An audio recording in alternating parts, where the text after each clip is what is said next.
ইরানের president Ibrahim Raisi ও পররাষ্ট্রমন্ত্রী আমির Abdollahian সহ হেলিকপ্টারে থাকা সবাই নিহত হয়েছেন বলে ইরানের কর্মকর্তারা নিশ্চিত করেছেন। প্রেসিডেন্ট রাইসি, পররাষ্ট্রমন্ত্রী ও হেলিকপ্টারে থাকা অন্য সকল যাত্রী দুর্ঘটনায় নিহত হয়েছেন।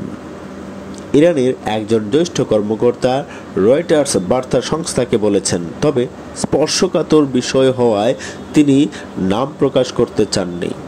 সোমবার সকালে পূর্ব আজারবাইজান প্রদেশের পাহাড়ি ও তুষারাবৃত এলাকায় এব্রাহিম রাইসিকে বহনকারী হেলিকপ্টারের ধ্বংসাবশেষ খুঁজে পায় অনুসন্ধানী দল।